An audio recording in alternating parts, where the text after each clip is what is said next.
손흥민은 진화의 상징. 픽포드 압박은 계획된 일. 포스텍 감독 공개 극찬 이유. 에버턴전 인터뷰 풀버전 해설. 이건 스포츠조선.com 기자 NG 포스테코글루 토트넘 감독이 손흥민을 극찬했다. 토트넘은 24일 오후 현지 시각 영국 런던 토트넘 호스퍼 스타디움에서 열린 에버턴과의 2024에서 2025 시즌 잉글랜드 프리미어리그 EPL 2라운드 경기에서 4대0으로 승리했다. 손흥민은 이날 선발로 출전해 2골을 기록했다. 원톱으로 뛰고 있던 전반 25분 날카롭게 쇄도했다. 조던 픽포드 골키퍼의 드리블을 낚아챘다. 그리고 텅 빈 골문을 향해 슈팅. 골망을 흔들었다. 후반 32분 역습 상황에서는 미키 판 더 벤이 패스를 받아 픽포드 골키퍼의 가랑이 사이를 가르는 슈팅으로 골을 기록했다. 경기 후 기자회견에 나선 포스테코글루 감독은 손흥민의 2골과 위협적이었던 경기력에 대해 만족한 모습을 보였다.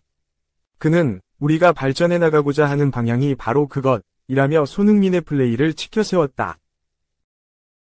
그러면서 손흥민은 중앙에서도 골을 넣었고 측면에서도 골을 기록했다. 다양한 위치에서 위협적인 모습을 보여주었다고 평가했다. 포스테코글루 감독은 우리가 강력한 경기력을 일관된 결과로 이어가려면 공격 루트가 다양해야 하고 오늘 그 점을 잘 보여주었다고 기뻐했다. 손흥민에 대한 칭찬은 이어졌다. 오늘 손흥민의 경기력은 정말 훌륭했다고 다시 한번 강조한 후 손흥민을 최전방 원톱으로 배치한 이유는 조던 픽포드 골키퍼 때문이다. 픽포드는 에버턴 빌드업 플레이에서 중요한 역할을 한다. 그를 많이 활용한다. 손흥민은 우리가 가진 최고의 압박 선수라고 설명했다. 그는 손흥민의 능력은 믿기 어려울 정도이다. 손흥민은 그 역할을 즐겼다. 왼쪽으로 이동한 후에도 멋진 마무리로 위협적인 모습을 보여주었다고 기뻐했다. 2. 토트넘 전설로 남을 것. 포스텍 감독의 너무나 묵직한 한마디. 멀티골 선위 위상은 절대적이다. 손흥민은 토트넘 전설로 남을 것이다. 토트넘 호스퍼 엔제 포스테코글루 감독의 묵직한 말이다. 프리미어리그 홈페이지는 이 발언을 메인 화면에 실었다. 손흥민은 25일 한국 시각 영국 런던 토트넘 호스퍼 스타디움에서 열린 에버턴과 2024에서 2025 시즌 잉글랜드 프리미어리그 EPL 2라운드에서 선발 출전. 2골을 몰아넣었다. 전반 25분 올 시즌 7골을 터뜨렸다. 임팩트 있는 골이었다. 엔제볼 특유의 압박, 그 중심에서 자신의 역할에 최선을 다하던 손흥민을 위한 화답이었기 때문이다. 전반 25분, 에버턴 골키퍼 조던 픽포드의 실수 장면이 나왔다. 에버턴은 토트넘의 압박에 백패스. 에버턴 골키퍼 픽포드는 왼발킥을 위해 공을 컨트롤. 하지만 길었다. 손흥민은 무려 28m를 전력 질주. 픽포드가 손흥민의 쇄도를 알았을 때는 이미 늦었다. 손흥민이 빨랐고 픽포드가 손 쓸 틈도 없이 볼을 빼앗았다. 골문을 텅 빈 상황이었다. 손흥민은 여유있게 툭 차 넣으면서 시즌 1호 골을 완성시켰다. 특유의 전방 압박, 그 성실함의 화답이었다. 개막전 부진했던 손흥민은 근거 없는 현지 매체들의 비판에 시달렸다. 특별한 근거 없이 주관적 평론으로 손흥민을 위심했다. 손흥민은 노쇠화가 진행되고 있다. 올 시즌 영입한 윌슨 오도베르에게 주전을 내줘야 한다와 같은 선 넘는 평가였다. 유력한 현지 매체, 저명한 전문가들이 한 멘트라고는 믿기지 않는 너무나 주관적 발언들이었다. 결국 손흥민은 또다시 입증했다. 에버턴전에서 멀티골을 완성시켰다. 후반 32분 센터백 미키 판 더 펜의 패스를 받아 침착하게 골키퍼를 뚫었다. 역습 상황에서 판 더 펜의 패스 타이밍은 살짝 늦었지만 특유의 골 결정력과 노련함으로 골문을 뚫었다. EPL 10시즌 연속 득점. 개인 통산 EPL 득점은 122골.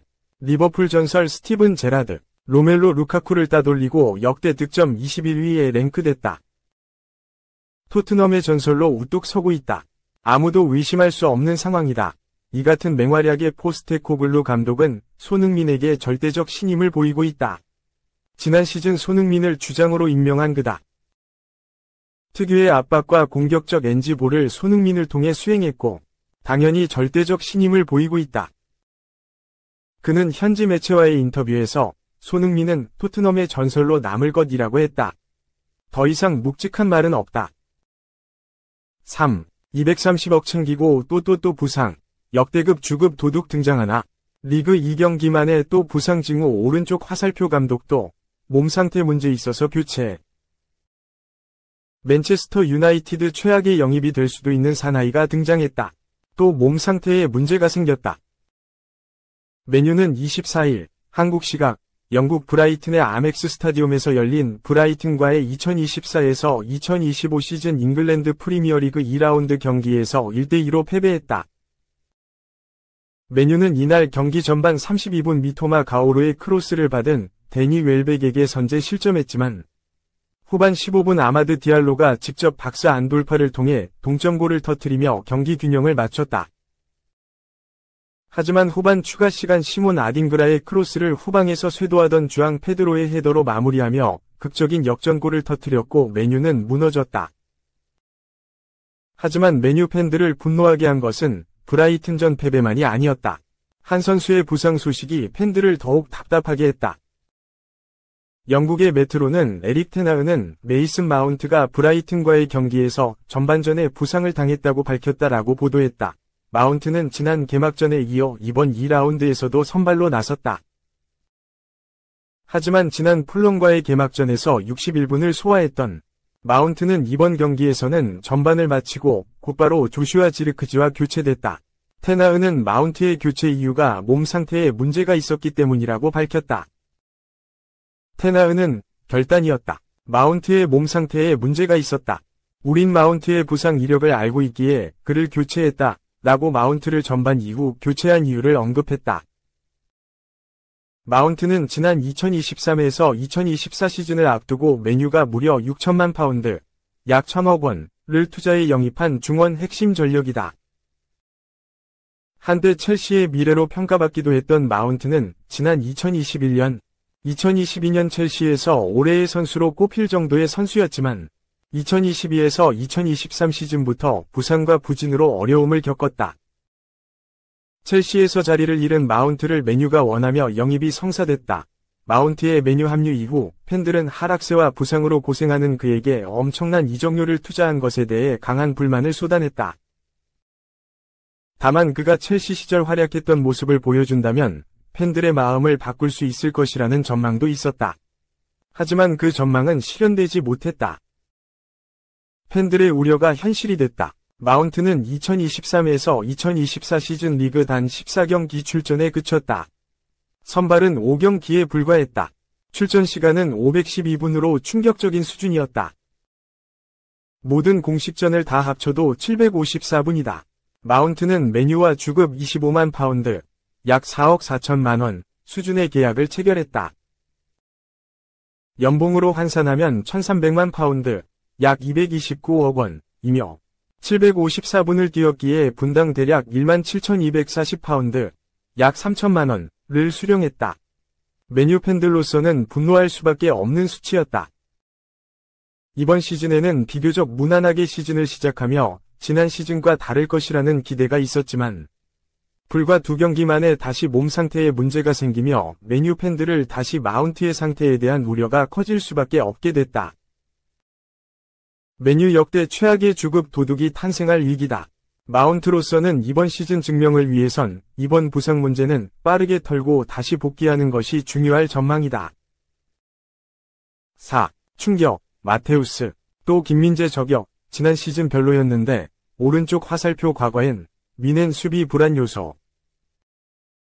로타어 마테우스가 바이에른 미넨 수비진에 대해 평가했다. 김민재는 지난 시즌 미넨의 유니폼을 입었다. 이적 당시만 해도 굳건한 주전 자리를 보장하기 어려웠다. 더 리흐트, 다요 우파메카노도 좋은 수비수였기 때문에 치열한 주전 경쟁을 펼칠 것으로 보였다. 김민재는 프리시즌 기간에는 많은 시간 출전하지 못했다. 기초군사훈련을 마치고 바로 미넨에 합류한 것에 대한 배려였다.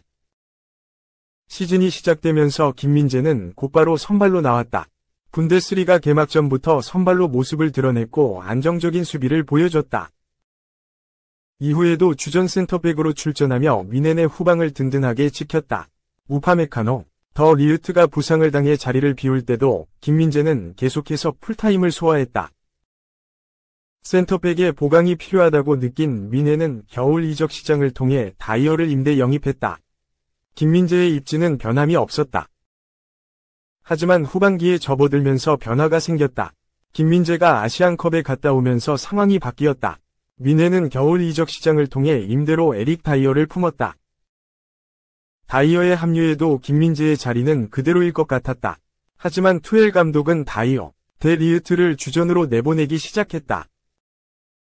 김민재는 벤치를 지키는 시간이 늘어갔고 경기 감각도 떨어졌다. 김민재는 적은 기회 속에서 실력을 발휘하지 못했다. 특히 유럽축구연맹 챔피언스리그 4강 1차전 레알 마드리드와 경기에서 치명적인 실수를 2번이나 범하며 이 실점을 빌미를 제공했다. 이후 김민재는 방출 명단에 오르기까지 했다. 다행히 투엘 감독이 떠나고 콤파니 감독이 새로 부임하면서 김민재에겐 기회가 찾아왔다. 콤파니 감독은 공격적인 선수를 선호한다. 실제로 콤파니 감독은 김민재에게 긍정적인 평가를 내렸다. 프리시즌에도 콤파니 감독은 계속 김민재를 기용했다. 김민재는 미넨의 첫 경기에도 선발로 나왔고 엄청난 수비력을 자랑했다. 이번 시즌 미넨의 주전 센터백으로서 입지를 다지고 있다.